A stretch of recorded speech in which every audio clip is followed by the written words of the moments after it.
What's up, you guys? My name is Daryl, and I'm a less than amateur runner who likes running and running-related things. Today, I'll be talking about the New Balance FuelCell Rebel version 5. I've previously done a review on the FuelCell version 4, and it is a shoe that I actually did enjoy. I didn't run in it as often as I should, so we'll see if I can put some more miles on this version. And just to let everyone know, I did purchase this shoe on my own, so no one has any input or control over what I say. As always, the opinions you're about to hear are entirely my own. I wanted to say thank you to the people who have been watching my videos and commenting. It is very much appreciated, and honestly, it surprises me that you've taken time to watch. So for that, I thank you. If this is your first time watching, please consider subscribing for more running-related content. With that being said, let's go take this shoe for a run.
I took the New Balance FuelCell Rebel version 5 out for a 6-mile run downtown with some of my running friends. Before I start talking about the shoe and the run, I just want to say thank you to Michael and Nikki for inviting me out to run with them. For the last few marathon training blocks, they've invited me out on some of their longer runs. Nikki usually hangs with us for a while until she's locked into her own pace, and Michael always seems to push me a little harder than what I plan on doing, and that's always been a good thing for me. Somehow this dude always finds a route with hills, and I don't know if you know me very well, I definitely do not like running on hills, so it's actually really appreciated that they push me so much. And also thank you for the Morton gear that you've supplied me with. That is also appreciated. Right now, I'm technically not training for anything, but I am using the Runna app to help me keep consistent. And if you're interested in a 2-week trial or a free 2-week trial, there's a code down below. With that being said, I am running a monthly virtual half marathon with a global run club. I use those races as extra entries into the world, for extra entries into the world major marathons I still haven't completed yet, which is Tokyo and Boston. I'll be running the Sydney Marathon for charity this August, and if you're interested, I also put a link in the description for that down below. If you have any questions about how that works, feel free to drop a comment, and I'd be happy to explain it to you. It was finally nice to get outside and run. I don't mind running in cold weather, but the last few weeks have been too cold for me for those early morning starts. So I spent most of my time running on the treadmill. For this run, I had 6 miles planned and set out to run at a pretty even pace at 9-minute miles. And I think we ended up running just below that, around 8 minutes and 55 seconds per mile. There were a couple times I pushed myself just to feel the shoe at quicker paces, and it definitely got the job done. The shoe really felt amazing. It feels light and springy thanks to its lightweight overall and the FuelCell PIBA/EVA foam. I'll get to that in a little bit later, but the grip was perfect on the shoe. It covers more than the previous version, and I'm looking forward to putting some miles in this one. I just took it out yesterday for a 13-mile run, and it felt perfect for that run. It was very comfortable to run in.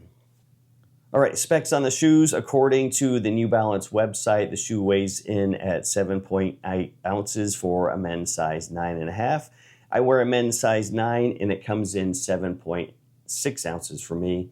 You guys, I keep forgetting to weigh the shoe before I run in them, and I'm not sure if that affects the weight or not, but I'm just putting that out there. There's been some changes to a few things on the version 5, and one of them is the stack height. In this version, we get a 35 millimeter stack height in the heel with a 29 millimeter stack in the forefoot, giving it a 6 millimeter drop. The V4 had a 30 millimeter stack height in the heel, but with the same amount of drop. Up top, New Balance went with an engineered mesh upper that provides lightweight support and breathability. The midsole is made up of a PIBA EVA foam, which New Balance calls FuelCell. From what I understand, that can actually mean different things on different shoes. Another difference is the outsole. This shoe has a lot more rubber coverage in the front portion of the shoe, while the backside has 2 small rubber strips. The fit is definitely true to size, and I mentioned it before, but I wear a men's size 9. It had a nice solid lockdown. There's no slippage or weird issues for me, no hot spots or anything. The upper on the Rebel V5 is lightweight and comfortable, and it's exactly what I want in a daily trainer. This version is a sleeker and a more streamlined fit than the previous version. And I've been reading reviews about the Rebel version 5, and I actually tend to agree with them that they're saying that the V4 had more material on the upper, so it was a little bit baggy. And I think there is definitely less material on the upper with this version, and I actually do appreciate that. The engineered mesh does a solid job overall, but breathability might be an issue on those hot summer days. I noticed my feet were actually warm when I was out on my run the other day and yesterday, but that might have been because I was wearing a pair of Bandit merino wool socks. I'll have to check on that during those summer runs. This version also has a longer tongue.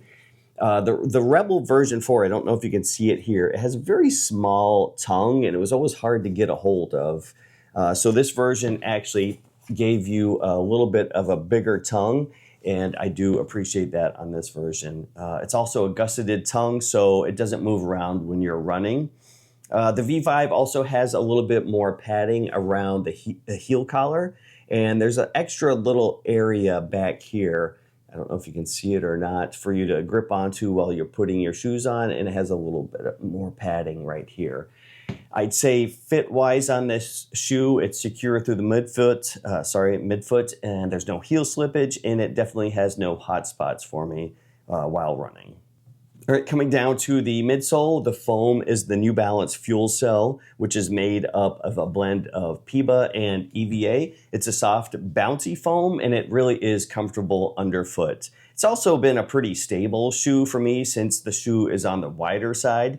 I can't tell if it's less wide than the previous version, but I feel like it is. One bigger change from the V4 is the bigger stack height. There's a 35 millimeter stack height in the heel with 29 millimeters in the forefoot, giving it a 6 millimeter drop. It's the same amount of drop in the previous version, but this one is a little bit more bouncy because of the extra cushioning. I was okay with taking the shoe out for my virtual half marathon yesterday at a slower, relaxed pace. I haven't tested it out at paces that push me a little harder, but I'd be willing to give that a try. I think for me, this is one of those shoes that really has that perfect balance. It's cushioned enough for daily training, but light enough that it doesn't feel boring to me when I run. The outsole is another area where there's been a noticeable change from last year's model. There's more rubber coverage up front than the previous version, which should help with grip and durability. And in the heel here, you still have the two rubber pads, as you notice. One is fully covered and the other leaving a small area, or a small open area. There's also a slight center cutout down the midsole right here. Something I think we've seen in the SC Trainer and the SC Elite, but it's a little bit more mild here, and it works well for daily training. I haven't taken this shoe, I've taken this shoe on the treadmill and even in some pretty icy conditions, and it performs surprisingly well with no slippage. I just ran 13 miles in it yesterday and the shoe handled some slick conditions just fine. I definitely wouldn't recommend running on a sheet of ice, but I accidentally did, and the Rebel held up surprisingly well. Overall, I have a good feeling that the foam is going to hold up well over the miles on this shoe. After spending some time in the New Balance FuelCell Rebel version 5, this is a shoe I feel confident in recommending. It keeps everything I liked about the Rebel version 4, that lightweight, fun, and energetic ride, while making some updates, especially with the added cushioning, improved outsole, and a more streamlined upper. The FuelCell PIBA EVA foam gives you a soft, bouncy feel that works. It works well for daily training, and the added stack height makes it comfortable enough for those longer efforts, like a half marathon, without losing the lively ride. The fit was true to size to me. The lockdown was solid with no heel slippage or hot spots, and the grip impressed me on everything from the treadmill to wet roads and even some icy conditions. This is the kind of shoe I could see myself reaching for often, whether it's an easy run, a steady effort with friends, or a longer run where I actually want something that's light but still protective. If you're looking for a daily trainer that feels fast, keeps running fun, and doesn't feel overbuilt or boring, the Rebel V5 is absolutely worth checking out and gets my full recommendation. As far as pricing, it currently is sitting around $145 US, and it comes in some pretty snazzy colorways. I don't know if that's a word that people still say, but there you go, some snazzy colorways. And that wraps up my review of the New Balance FuelCell Rebel V5. Thank you for watching. Don't forget to like, subscribe for more running-related content. And until next time, keep running strong and stay mustache.